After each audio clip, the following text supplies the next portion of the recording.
नमो भगवते वासुदेवाय। अधिक मास महात्म्य में 13वां अध्याय।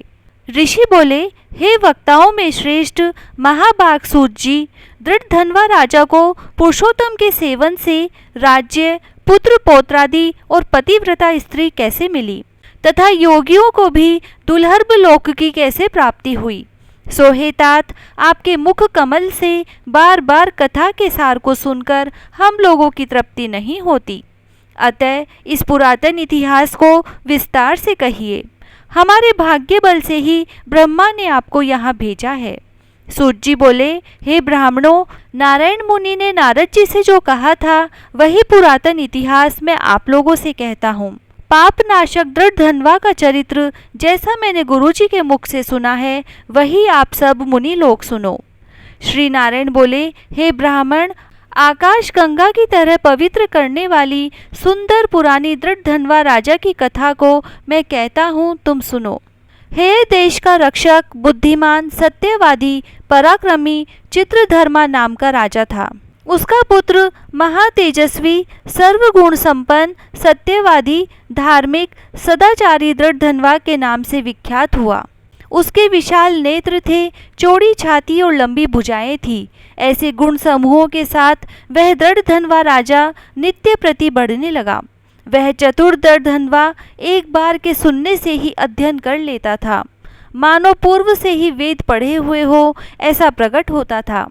चारों वेदों को पढ़ने के बाद गुरु को दक्षिणा दे और उनका विधिवत सम्मान कर वह बुद्धिमान राजकुमार गुरु की आज्ञा से अपने पिता के नगर को गया। नगर निवासी उसे देखकर बड़े आनंदित हुए और उसके पिता चित्रधर्मा भी अपने पुत्र को देखकर परम प्रसन्न हुए, क्योंकि धर्म को जानने वाले युवराज प्रजा पालन में समर्थ हो गए थे। इस संसार में इससे बढ़कर और कौन सा सुख हो सकता है। राजा ने मन में सोचा, अब मैं 2 भुजाधारी मुरलीधर, प्रसन्न मुख, शांत, भक्तों को अभय करने वाले श्री कृष्ण की आराधना करूंगा। जैसे ध्रुव, अम्बरीश, ययाति, शर्याति, शिवी, रंती देव, शशबिंदु, भगीरथ, भीष्म, विदुर, दुष्यंत, भरत, पृथु, उत्तानपाद, प्रहलाद, विभीषण आदि यह सभी भोगों को छोड़ भगवान पुरुषोत्तम की आराधना कर परम पद को प्राप्त हुए। इसीलिए मैं भी स्त्री, घर, पुत्रादि के स्नेह रूपी बंधन को तोड़कर वन में जाकर हरि का भजन करूंगा।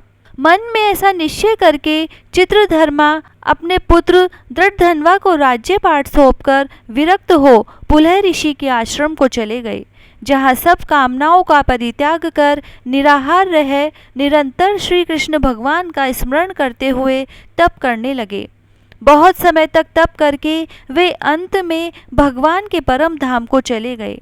जब दृढ़ धनवा ने अपने पिता की वैष्णवी गति को सुना तो चित्त में उनके वियोग का दुख हुआ, परंतु परम धाम की प्राप्ति से उन्हें हर्ष भी हुआ। पश्चात विद्वानों के कथनानुसार पिता का शास्त्र विधि अनुसार सब कर्म किया। नीति शास्त्र में निपुण पुण्यात्मा राजा दृढ़ धनवा पुष्करावर्तक नामक नगर में राज्य करने लगा।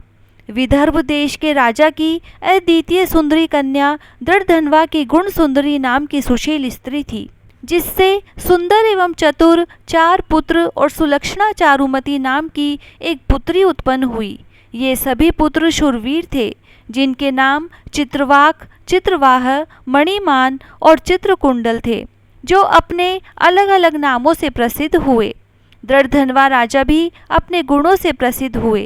वह शांत, दृढ़ प्रतिज्ञ, रूपवान, गुणवान, श्रीमान, स्वभाव से सुंदर, अंग सहित वेदों को जानने वाले, सभा में प्रिय बोलने वाले, धनुर्विद्या में निपुण, काम, क्रोध, लोभ, मोह, मद, मात्सर्य रूपी 6 शत्रुओं को जीतने वाले, क्षमा में पृथ्वी की तरह, गंभीरता में सागर के समान, समता में ब्रह्मा की भांति, कृपा करने वालों में महादेव के समान, एक स्त्री व्रत धारण करने वालों में दूसरे राम के समान महापराक्रमी, श्रेष्ठ, धर्मवान, मानो दूसरे हे वंशीय कार्तवीर्य के समान थे। श्री नारायण बोले, एक दिन उस राजा को सोते समय रात्रि में चिंता हुई कि अहो, यह महान वैभव किस पुण्य के कारण हुआ।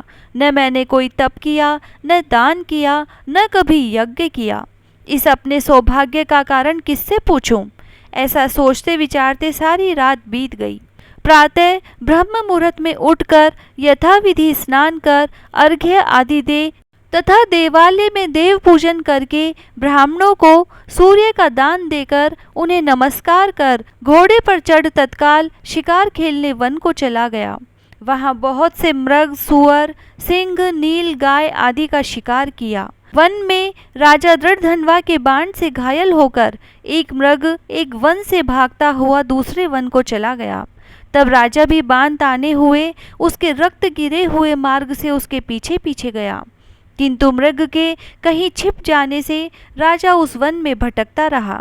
तब प्यास से व्याकुल होकर उसने एक सुंदर सरोवर को देखा। राजा ने वहां जाकर पानी पिया और उसके किनारे पर एक घनघोर छायादार वट वृक्ष की जटा से अपने घोड़े को बांधकर स्वयं वहीं पर बैठ गया।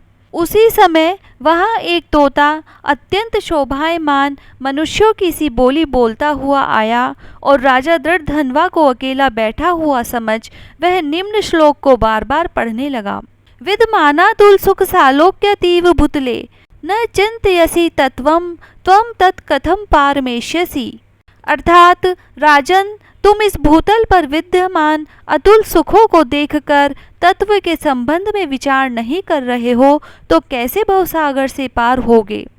बार बार इस पद को सुनकर राजा आनंद को प्राप्त हुए और मोहग्रस्त भी हुए।